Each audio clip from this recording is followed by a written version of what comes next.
આદિવાસી દિવસની ઉજવણી કરવા માટે મોટી સંખ્યામાં પધાર્યા છો એ બદલ આપ સૌને વિશ્વ આદિવાસી દિવસની ખૂબ ખૂબ શુભેચ્છાઓ પાઠવું છું। ઘણા બધા ડાન્સ થઈ ગયા પછી અને સાંસ્કૃતિક કાર્યક્રમો થઈ ગયા પછી શિક્ષણ પર જે અઘરો વિષય છે એના પર જે વાત કરવી એ ખરેખર બહુ કઠિન છે। તેમ છતાંય શિક્ષણ વિશે એટલું કહી શકાય કે શિક્ષણ એક ક્રાંતિ છે, શિક્ષણ એક પરિવર્તન લાવવાનું કામ કરે છે। આજે મનુષ્ય જ્યારે જન્મની સાથે અઢળક શક્તિઓ લઈને જન્મે છે, પણ એ શક્તિઓને ઉજાગર કરવાનું કામ, એ શક્તિઓને બહાર લાવવાનું કામ જો કંઈ કરતું હોય તો શિક્ષણ કરે છે। આજે આપ સૌ વડીલો અને માતાઓ મોટી સંખ્યામાં જ્યારે ઉપસ્થિત છો ત્યારે આપને હું એક વિનંતી કરું છું કે આપ આપના બાળકોને ઘણી બધી આપને મુશ્કેલીઓ પડશે, ઘણી બધી આપણામાં સમસ્યાઓ હશે, તેમ છતાં આપણા બાળકોને આપ ભણાવજો। કારણ કે તમારું બાળક ભણશે ત્યારે ભણી ગણીને આગળ વધશે, કંઈક બાળક જાણતું થશે, કંઈક સમજતું થશે, એના પરિણામે તમારા કુટુંબ, તમારા સમાજમાં, તમારા પરિવારમાં એક નવું પરિવર્તન ઊભું થશે।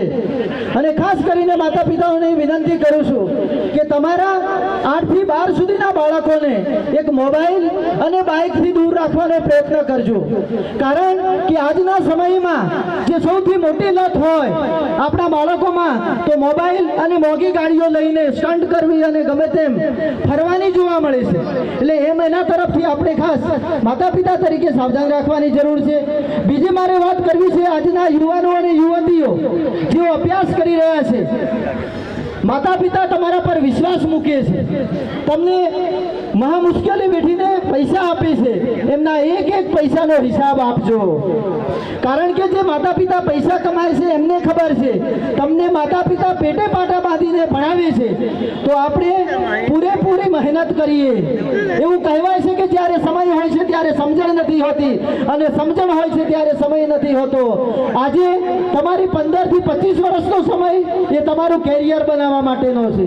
જીવનમાં એક ગોલ નક્કી કરજો કે મારે ભણી ગણીને કંઈક બનવું છે તો તમે ચોક્કસ એક દિવસ બનશો, પણ આજે એ ઉંમરે આપણે ક્યાંક વોટ્સઅપમાં સમય પસાર કરીએ, એ ઉંમરે ક્યાંક રીલ જોવામાં પસંદ કરીએ તો તમારું જીવન વેડફાઈ જશે, તમારું જીવન બરબાદ થઈ જશે।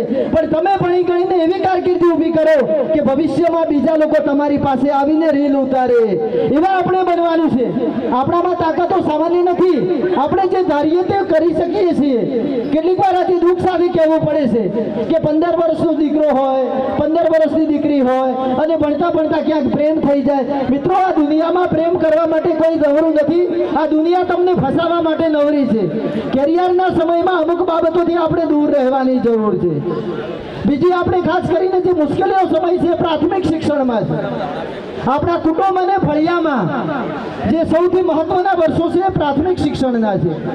જે સામાજિક ન્યાય સમિતિ છે, સામાજિક સમિતિ જેને આપણે એસએમસી કમિટી બોલીએ છીએ, સ્કૂલ મેનેજમેન્ટ કમિટી જે આપણા ગામના લોકો સક્રિય હોય, જાગૃત હોય એવા લોકોને ગામની સ્કૂલ મેનેજમેન્ટ સમિતિમાં પસંદ કરો। એ લોકો સમયસર ગામમાં શાળાની મુલાકાત લઈ શકે અને સમયસર શિક્ષકો કેમ નથી આપતા કારણ જાણી શકે। એ રીતે આપણે જો પગલાં ભરીશું તો ચોક્કસ આવનારા સમયમાં આપણે શિક્ષણ વધારી શકીશું। વધુ સમય ન લેતા અંતે એટલું જ કહીશ કે પढ़ाई वही करता है जो अपने हालात बदलना चाहते हैं, जो अपना हालात बदलना चाहते हैं, लेकिन बहाना तो सबके पास है। अस्तु, जय हिंद, जय भारत।